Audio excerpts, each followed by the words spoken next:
Il nous met des petites claques à chaque livre. Il nous parle de l'écosystème, de la biodiversité, pourquoi il faut préserver, les bêtises que notre société actuelle fait, parce qu'on le sait, mais lui il nous explique comment faire pour essayer de contrer, etc. Le Grand 8, le podcast qui va et vient, le podcast qui crée du lien. Mon coup de cœur littéraire, ça a été à sa sortie, voilà 2 ans, sur les chemins du vivant de Victor Noël. Voilà, Victor, c'est un jeune homme que je connais depuis qu'il est gamin, et il avait déjà écrit un livre qui s'appelle Je rêve d'un monde en 2020, et là donc en 2022, il a sorti Sur les chemins du vivant.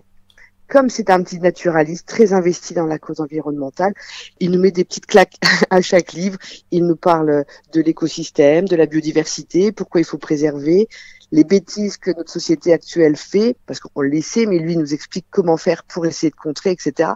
Donc c'est vraiment, ça a été vraiment un coup de cœur, et puis d'autant plus bluffant que Victor n'avait que 14 ans quand il a écrit le premier et 16 quand il a écrit le second.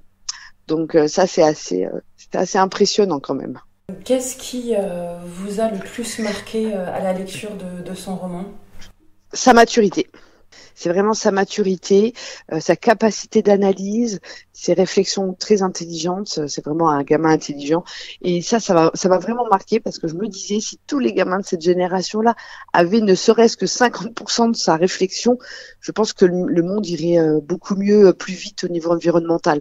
Il y a pas, lui, il est anti-surconsommation. Voilà, c'est quelqu'un qui a bien compris que notre système ne pouvait pas fonctionner longtemps tel qu'il fonctionne actuellement. Et puis voilà, et ce serait tellement bien si des gamins pouvaient suivre son chemin. Et puis c'est les générations futures, là, les nouvelles générations qui vont pâtir de ce que nous on est en train de faire. Donc c'est vrai que c'est ça qui m'a vraiment interpellée. Oui, finalement, il se place un peu comme un personnage inspirant. Oui, mais il est très modeste, il le dit pas en fait. C'est quelqu'un d'inspirant, mais lui il en a pas. Je sais même pas s'il en a conscience. Il fait il dénonce. Il fait ce qu'il aime faire. Il fait des conférences, il fait des rencontres et tout. Mais je pense pas qu'il se considère lui comme quelqu'un d'inspirant. C'est quelqu'un de très très modeste et très humble. Alors justement, vous en parliez comme si vous le connaissiez. C'est Victor. Est-ce qu'il est de votre région ? Oui. Il est de Romba, comme moi. Et je connais ses parents depuis très longtemps. Donc Victor, je l'ai connu tout petit. J'ai vu ce gamin grandir, évoluer. Avec une certaine admiration et puis une certaine fierté pour ses parents, parce que c'est vraiment quelqu'un d'exceptionnel. Merci pour cette présentation de ce coup de cœur. Et de rien. Ça donne vraiment envie de le lire, de parcourir et puis de découvrir aussi son œuvre, parce qu'il n'a pas écrit que ce livre-là. Il y en a 2, effectivement. Il y a Je rêve d'un monde et Sur les chemins du vivant. Ils sont publiés chez Delachaux-Niestlé. D'accord. Ouais. Je voulais savoir, Nathalie, là c'est une deuxième question un peu plus large. Est-ce que vous pourriez me présenter un autre professionnel du livre qui ne serait pas un libraire, donc qui fait partie de la filière du livre, et nous dire en quoi il est important dans cet écosystème ? Alors, ça c'est une bonne question.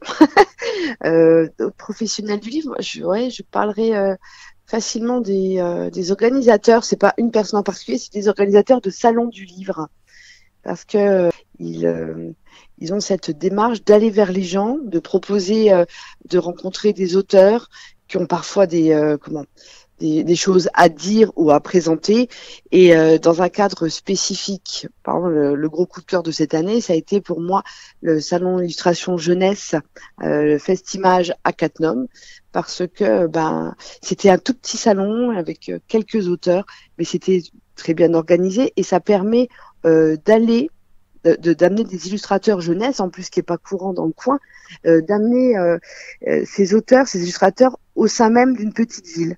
Voilà. Et pour faire découvrir aux gens des auteurs qui connaissent peut-être pas, des ouvrages, et surtout, il faut remettre, moi c'est ce que je dis toujours, il faut remettre le livre au centre de la vie des gens. Et faire des salons du livre dans des petites communes comme Cattenom, ou comme Librairie d'Ars-sur-Moselle a fait à Ancy-Dorneau, remettre les livres au cœur de la vie des gens. Je trouve que c'est très important.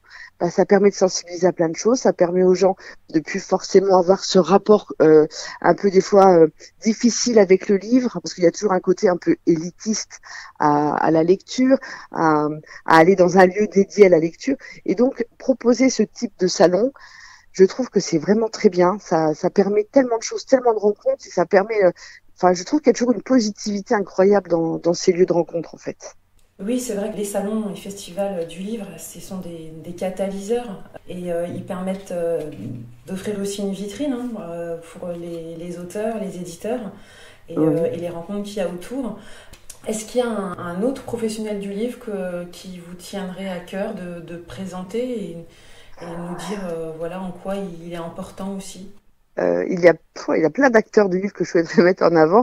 Ce sont les bibliothécaires, les responsables de médiathèques qui font un travail de plus en plus formidable avec les enfants. Parce que, comme je disais, il faut ramener le livre au centre de la vie des gens, de l'enfant en particulier. Il faut là, c'est une pédagogie, un combat quotidien. Hein. Il faut que les gamins prennent un livre, c'est de moins en moins évident, mais c'est faisable. On le voit en librairie, on le voit dans les bibliothèques, dans les médiathèques. Il y a tellement d'activités qui sont proposées. C'est vraiment des structures qui sont essentielles à la vie d'une petite ville, d'une grande ville.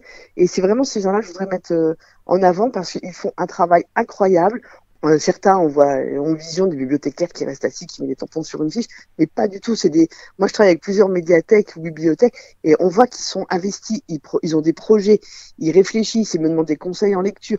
C'est vraiment des choses qui sont très construites pour que l'enfant puisse découvrir, pour que les adultes puissent découvrir, parce que souvent il y a des ateliers adultes ou des rencontres de lecteurs entre adultes, et c'est vraiment quelque chose que je trouve formidable. La bibliothécaire, c'est plus celle d'il y a 50 ans qui était effectivement il fallait pas parler, il fallait pas bouger. Que maintenant, je trouve que les médiathèques et les bibliothèques sont vraiment devenus des lieux de vie à part entière.